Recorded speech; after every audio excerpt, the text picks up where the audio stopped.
پیارے بچوں، ہم جماعت پنجم کی درسی کتاب ماحول کا مطالعہ حصہ دوم سے سبق نمبر 7 مسکن سے گاؤں بستیاں پڑھیں گے۔ عارضی خیمہ زنی۔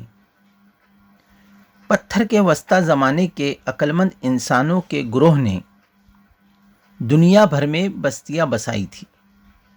پتھر کے وسطی زمانے میں ہر طرف آب و ہوا گرم ہونے لگی تھی اور ماحول میں تبدیلیاں ہونے لگی تھی۔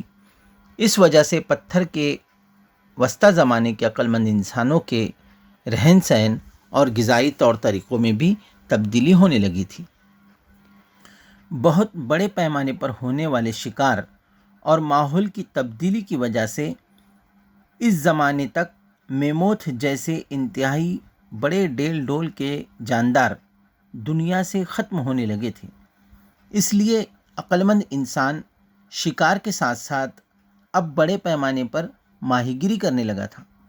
اب ان کا زیادہ تر انحصار جنگلی ہرن، پہاڑی بکریوں اور بھیڑوں جیسے چھوٹے جانوروں کے شکار پر تھا۔ چونکہ اب ان کے غذائی طریقوں میں تبدیلی آ گئی تھی، اس لیے وہ ایک دوسرے ملکوں میں سفر کرنے لگے۔ بدلتی ہوئی آب و ہوا کے مطابق وہ الگ الگ مقامات پر عارضی طور پر بستی بنا کر رہنے لگے۔ جڑی بوٹیاں، فصل کی کٹائی، ذخیرہ اندوزی کے مختلف کاموں میں وہ دلچسپی لینے لگے۔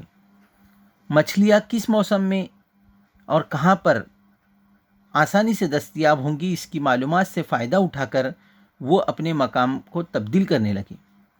اس طرح لمبے عرصے تک جہاں پر انہیں تمام غذائی اشیاء آسانی سے مل جاتی وہ رہنے لگتے۔ جنگل کے درختوں کی کٹائی سے خالی ہونے والی جگہوں پر عارضی طور پر خیمے نصب کرتے تھے۔